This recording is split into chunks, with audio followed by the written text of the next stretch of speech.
We have sacrificed a lot for the creation of this country. Charter of economy ہم کریں, ملک آگے چلے. ہم نہ سلیکٹڈ ہیں نہ فارم 47 والے ہیں. We have shot down the enemy's most modern aircraft, including multiple Rafale jets. My favorite field marshal from Pakistan. آپ دیکھ رہے ہیں خبروں، تبصروں اور تجزیات پر مبنی پاکستان کا سب سے معتبر نیوز شو آن مائی ریڈار کامران خان کے ساتھ. السلام علیکم، میں ہوں کامران خان. پاکستان کی پالیٹکس اور بزنس سرکلز میں ایک بار پھر ایک بڑی آئینی بحث زور پکڑتی دکھائی دے رہی ہے. طاقت کے ایوانوں، سیاسی حلقوں، ٹی وی ٹاک شوز میں بحث جاری ہے کہ ملک کو درپیش انتہائی امپورٹنٹ سیاسی اور معاشی مسائل کے حل کے لیے آئین میں ایک اور امینڈمنٹ کی ضرورت ہے. بظاہر 18ویں آئینی ترمیم کے ذریعے ہونے والے سیاسی اور معاشی نقصانات کو ختم کرنے کے لیے اس کے پوسٹ مارٹم کی ضرورت پیش کی گئی ہے اور اسی لیے 28ویں ترمیم کی تیاری کی جا رہی ہے. ایسا ہونا کچھ اچنبھے کی بات بھی نہیں، کیونکہ ماضی میں پیٹرن بھی کچھ ایسا ہی رہا ہے. سپٹمبر 24 میں بھی 26ویں آئینی ترمیم سے متعلق خبریں اور لیکس سامنے آنی شروع ہوئی تھیں. اس وقت حکومت نے ان خبروں کو محض خیال آرائی قرار دیا تھا اور باقاعدہ اس کو ڈینائی بھی کر دیا تھا. لیکن صرف چند ہفتے بعد یعنی اکتوبر 2024 میں 26ویں آئینی ترمیم صرف 24 گھنٹوں میں منظور ہو گئی تھی. فیڈرل کیبنٹ کی منظوری ہو گئی تھی، پارلیمنٹ سے 2/3 اکثریت مل گئی تھی، پریزیڈنٹ کے دستخط ہو گئے تھے اور پورا عمل ایک دن میں مکمل ہو گیا تھا.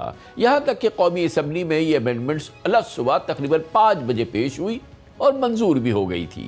اسی لیے جب آج 28 کانسٹیٹیوشنل امینڈمنٹ کی بازگشت ہم سن رہے ہیں تو پولیٹیکل اینالسٹ اسے معمول کی افواہ قرار دینے کے بجائے بہت سیریس لے رہے ہیں.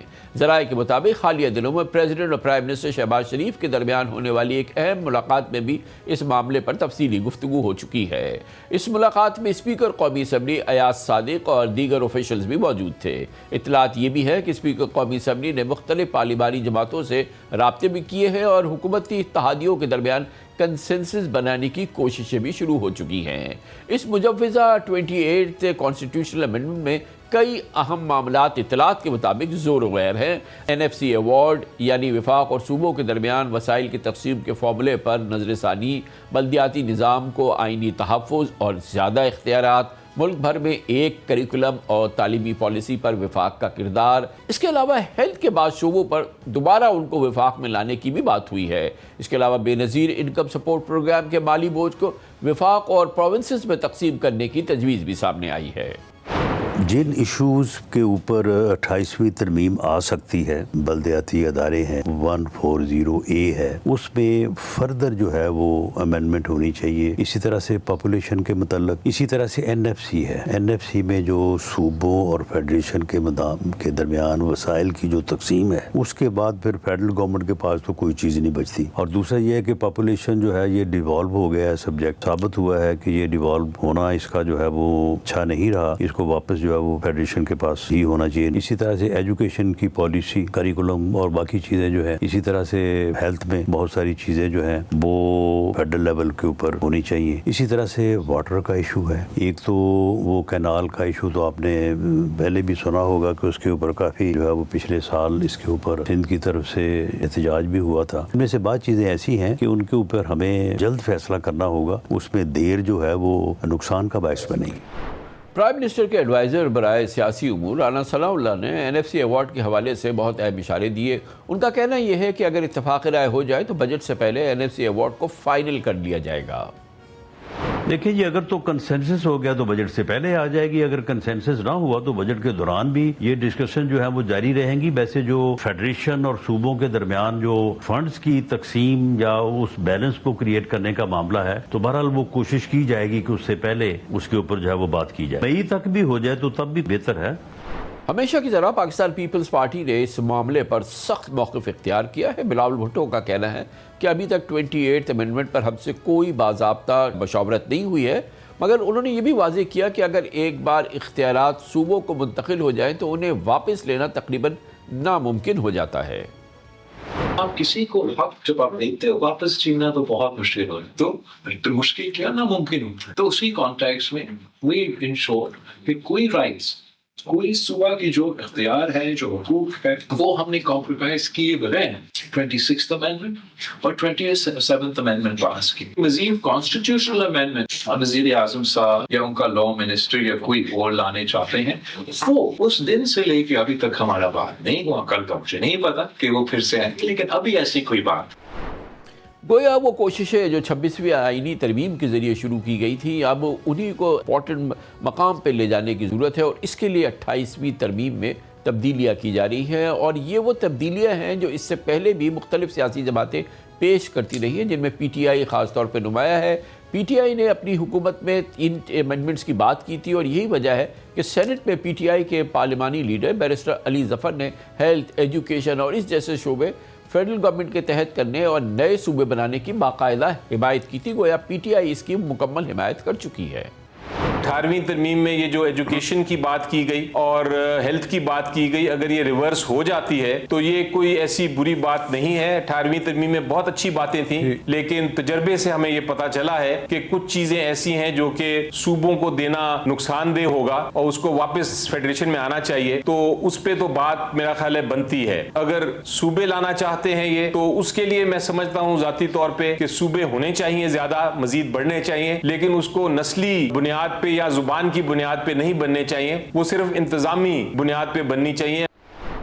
حکومت کو 28ویں ترمیم لانے کی ضرورت اس لیے پڑی کیونکہ لوکل گورنمنٹ، ہیلتھ اور ایجوکیشن جیسے تمام نکات 26ویں اور 27ویں ترمیم میں شامل کیے گئے تھے، لیکن پیپلز پارٹی نے بھرپور مخالفت کی، اور اس مخالفت کے باعث یہ تمام شقیں بعد میں نکال دی گئیں. خود پرائم منسٹر شہباز شریف اور لا منسٹر اعظم نذیر تارڑ اس بات کا اعتراف کر چکے ہیں کہ 26ویں اور 27ویں ترمیم میں یہ تمام نکات تھے جو اب 28ویں ترمیم میں دوبارہ سامنے لائے جا رہے ہیں. ایم کیو ایم کی لوکل باڈیز کے حوالے سے جو ترمیم تھی اس کو ہم نے باقاعدہ سپورٹ کیا، اور وہ اس ترمیم میں اس کا حصہ نہ بن سکی باوجود تو میں نے ایم کیو ایم کو یہ کمٹمنٹ کی کہ میں اپنے حلیف جماعتوں سے، بلاول بھٹو صاحب سے اور دوسری جماعتوں سے ہم مشورہ کر کے اس معاملے کو ہم باہمی مشاورت سے طے کریں گے، اور وہ میں یہ بات ریکارڈ پر لانا چاہتا ہوں. حکومتی جماعت کے حلیف جماعت کے سربراہ جناب بلاول بھٹو زرداری صاحب نے وہ سارے معاملات وہ اپنی سینٹرل ایگزیکٹو کمیٹی میں لے کے گئے، اور انہوں نے ہمیں یہ کہا کہ ابھی جن چیزوں پہ ہمارا اتفاق رائے ہے اور ہم ووٹ کرنے کو تیار ہیں، آپ وہی جو سبجیکٹس ہیں وہ لے کے آئیں پارلیمان میں، تاکہ ہم سارے اتفاق رائے کے ساتھ یہ جو ضروری چیزیں ہیں انہیں ابھی کر لیں. وہ معاملات جو ہیں ان پہ بات کی جو گفتگو یا بحث ہے وہ اس کو فی الحال پینڈ کیا جا رہا ہے. اسی دوران بزنس کوارٹرز میں اس بحث میں وہ بھی شامل ہو گئے ہیں، اور پاکستان بزنس فورم نے باقاعدہ مطالبہ کیا ہے کہ ایگریکلچر اور انڈسٹری جیسے شعبوں کو دوبارہ فیڈریشن کے تحت لایا جائے. ان کا موقف یہ ہے کہ 18ویں ترمیم کے بعد اختیارات کی منتقلی مطلوبہ نتائج نہیں دے سکی ہے. مثال کے طور پر پاکستان کی کاٹن پروڈکشن جو 18th امینڈمنٹ سے پہلے تقریباً 1 کروڑ 20 لاکھ بیلز تک پہنچی تھی، اب کم ہو کر تقریباً 5 ملین بیلز یعنی 50 لاکھ بیلز تک رہ گئی ہے. 2010 میں پیپلز پارٹی کی حکومت میں منظور کی گئی 18ویں ترمیم کے تحت ایک ایسا فارمولا بنا تھا جس کے مطابق اگر قومی آمدن 100 روپے ہو تو 57.5 روپے صوبوں کو، جبکہ صرف 42.5 روپیز وفاق کو ملیں گے. مسئلہ یہ ہے کہ اس وفاقی حصے سے قرضوں اور سودوں کی ادائیگی کے بعد دفاعی اخراجات اور قدرتی آفات، پی ایس ڈی پی اور بے نظیر انکم سپورٹ جیسے بڑے بڑے اخراجات پورے کیے جاتے ہیں. نتیجہ یہی نکلتا ہے کہ وفاق بجٹ کے پہلے دن سے ہی مالی دباؤ اور قرضوں کے بوجھ کا شکار ہو جاتا ہے، بلکہ ہو جاتا ہے. اب سوال یہ ہے کہ کیا واقعی پاکستان ایک نئی آئینی ری سٹرکچرنگ کی طرف بڑھ رہا ہے؟ کیا 18ویں ترمیم کے کچھ اختیارات واپس فیڈریشن کو مل جائیں گے؟ اور کیا سیاسی جماعتیں اس سینسٹیو معاملے پر کسی نئے اتفاق رائے تک پہنچ پائیں گی؟ کیونکہ حقیقت یہ ہے کہ یہ صرف ایک آئینی بحث نہیں، بلکہ پاکستان کے فیوچر گورننس ماڈل کا معاشی ڈھانچہ اور وفاق اور صوبوں کے درمیان طاقت کے استعمال کا اور طاقت کی تقسیم کا ایک کرٹیکل سوال ہے. آنے والے دنوں میں یہی بحث ملک کی سیاست، اکانومی اور بزنس کا رخ متعین کرے گی. اس موضوع پہ بات کریں گے، اور اس کے لیے ہم نے دعوت دی ہے جناب محمد مالک کو. پاکستان کے نامور سینئر پولیٹیکل اینالسٹ ہیں اور ایئر وائی نیوز کے نامور پروگرام خبر محمد مالک کے ساتھ کے ہوسٹ بھی ہیں. بہت بہت شکریہ مالک صاحب، آپ نے ہمیں جوائن کیا ہے. اب اس میں تو کوئی قباحت نہیں ہے کہنے میں کہ 28 امینڈمنٹ کا ٹائم آ گیا ہے. اٹس ان ورکس اور ہم اب اس کا ہم دیکھیں گے کہ کس شیپ اینڈ فارم میں سامنے آتی ہے. اب اس میں تو کوئی ڈاؤٹ نہیں ہے کہ 28th امینڈمنٹ جو ہے وہ اب آ رہی ہے. نہیں, اس میں کوئی بھی ڈاؤٹ نہیں. انفیکٹ ایک ہی بڑی امینڈمنٹ ہی جو مختلف ٹکڑوں میں آ رہی ہے کامران صاحب. پہلے 26 میں ہو گیا, کچھ 27 میں ہو گیا, بچا کچا 28 میں ہوگا. لیکن 2-3 بڑی امپورٹنٹ باتیں ہیں. دیکھیں, سب کی نیتوں کے فقدان کی بات ہے. پرائم منسٹر کا آپ نے پیس چلایا, انہوں نے کہا ہم بڑے سیریس ہیں لوکل گورنمنٹ کے اوپر, ہم 140A کی بہتری کرنا چاہتے ہیں اور اپنی حلیف جماعت سے بات کریں گے. تو پنجاب میں تو ان کی اپنی گورنمنٹ ہے نا, ان کی اپنی پارٹی کی گورنمنٹ ہے, ان کی فیملی لیڈ کر رہی ہے سی ایم اس کو. وہاں پہ کیا کباہت تھی, وہاں پہ کیوں نہیں آپ نے 140A لیکن آپ نے یہ دیکھا کہ یہ ڈیولوشن وغیرہ کے معاملے میں پنجاب اسمبلی کی ریزولوشن آ چکی ہے. یہ ایک سگنیفیکنٹ ڈیولپمنٹ ہوئی جو میں وہی کہہ رہا ہوں. وہ اس کو آپ بلکہ اس پہ آپ چلے جائیں کہ وہاں ریزولوشن آیا, اس کے بعد کیا نافذ ہوا؟ کچھ نفاذ نہیں ہوا. بیکاز آپ کوئی پاور چھوڑنے پہ تیار نہیں ہے. لاہور چاہتا ہے کہ پورا پنجاب چلائے. اگر یہ ریولوشن آف پاور ہوتی ہے تو اس کے بعد ریسورسز بھی ڈیوالو ہوتی ہیں نا. پھر آپ 11 ارب کا جہاز نہیں لے سکتے. پھر آپ پہ 2 ڈپٹی سیکرٹری بیٹھ کے منسٹری کے پورا پنجاب نہیں چلا سکتے, فنڈنگ کنٹرول نہیں کر سکتے. اس میں سیریس کوئی نہیں ہے, ٹو بی ویری آنیسٹ. اور جہاں تک کہ 18ویں امینڈمنٹ کی بات ہے, بالکل I am in favour of it کہ یہ ریوائز ہونی چاہیے. لیکن میں آپ سے ایک سوال کرتا ہوں, اگر یہ نظام اتنا ٹھیک تھا, صرف 18ویں امینڈمنٹ نے اس کو خراب کیا ہے, تو اس سے پہلے ہم 22-23 IMF پروگرامز میں کیوں گئے؟ اٹ مینس کہ اسٹرکچرل فلاز بہت زیادہ ہے, خالی اس امینڈمنٹ کی وجہ سے نہیں ہے 18ویں سے. اس نے اس پہ چیزیں کمپاؤنڈ ڈیفینیٹلی کی ہیں, ایڈ آن کی ہیں, مشکلات میں اضافہ کیا ہے. لیکن یہ تاثر دینا کہ اگر یہ 28ویں امینڈمنٹ ہو جائے گی اور 18ویں ہم ریسنڈ کر دیں گے تو سب ٹھیک ہو جائے گا, وہ نہیں ہوگا, کیونکہ اسٹرکچرل فلاز بہت زیادہ ہیں. اور وہ اسٹرکچرل فلاز جو ہیں وہ اس کی برتھ بھی 18th امینڈمنٹ کے بعد, خاص طور پہ NFC کے حوالے سے جو فارمولا اس وقت بنایا گیا, اس کے بعد سے پھر جس طرح سے جو ڈیولوشن آف پاور ہونی چاہیے جو ساری دنیا کے ایک ایسنس ہے ڈیموکریسی کا, اس کا ریورس گیئر جو ہے وہ کیا گیا. اور پھر کمپلیٹلی جو ہے لوکل گورنمنٹ کے سسٹم کو, جو پراپر ایک سسٹم تھا, اس کو پیک کر دیا گیا. یہ تمام چیزیں آپ نے بالکل صحیح کہا کہ جو مین پولیٹیکل ایکٹرز ہیں, جس میں آپ نے PMLN کا نام لیا, پیپلز پارٹی کا نہیں لیا, مگر آبویسلی آپ اس کو بھی بات کرنا چاہ رہے ہیں کہ وہ اس میں شامل نہیں ہے. لیکن جو کرٹیکل پاور بروکرز ہیں جو کہ کمانڈ کرتے ہیں اس وقت پولیٹیکل ڈائریکشن کی اور کانسٹیٹیوشنل ڈائریکشن کی, وہاں تو سیریسنس ہے مالک صاحب, وہاں تو ایک سیریسنس ہے. تو اسی لیے اس کی کوئی امپورٹنس ہے, ادروائز تو it's not even worth talking. نہیں, بالکل سیریسنس ہے. ایک تو جب 18 امینڈمنٹ آئی, ہم تب بھی اس پہ لکھتے بھی تھے, بحث کرتے تھے کہ بڑی ان ہیسٹ لائی گئی اور اس پہ زیادہ ڈیلیبریشن چاہیے تھی. لیکن میرا خیال ہے جو یہ بھی غلط کیا جا رہا ہے کہ جن حلقوں کی آپ بات کر رہے ہیں ان کو بتایا جا رہا ہے کہ یہ ایک سلور بلٹ ہے اور اس سلور بلٹ کے آتے ہی سارے معاملہ ٹھیک ہو جائیں گے. اس کو انڈو کرنے کی ایک پولیٹیکل کاسٹ ہے, اس کی بھی ایک نیگیٹو ریاکشنز ہے. اور اب آپ کو نظر آ رہے ہیں, آپ کو فلرٹنگ نظر آ رہی ہے. آپ سندھ میں دیکھیں, سڈنلی اب لوگ کہہ رہے ہیں کہ دیکھیں یہ پگاڑا خاندان ایکٹیو ہو گئے ہیں, GDA والے ایکٹیو ہو گئے ہیں. تو یہ میسیجنگ کی جا رہی ہے پیپلز پارٹی کو کہ اگر آپ لائن پہ نہ آئے تو پھر کوئی پولیٹیکل اپہیول ہو سکتا ہے. دوسری طرف ہم نے ایک ناقابل یقین منظر دیکھا کچھ دن پہلے, جب گورنر KP فیصل کریم کنڈی اور سہیل آفریدی صاحب نے ایک جوائنٹ پریسر کر دیا اور وہ صوبے کے حقوق کی بات ہو رہی ہے. آپ دوسری سائڈ کہہ رہی ہے, اب یہ میسیجنگ بھی دیکھ لیں کہ پیپلز پارٹی فلرٹ کرنا شروع ہوگی PTI کے ساتھ, بیکاز ان کا لگ رہا ہے کہ اگر ہمارے ساتھ کچھ ہوگا ہم بھی دوسری سیاسی گیم کھیل سکتے ہیں. سو یہ پاور گیمز کے اندر اس کے کچھ کانسیکوینسز بھی ہیں تمام چیزوں کے.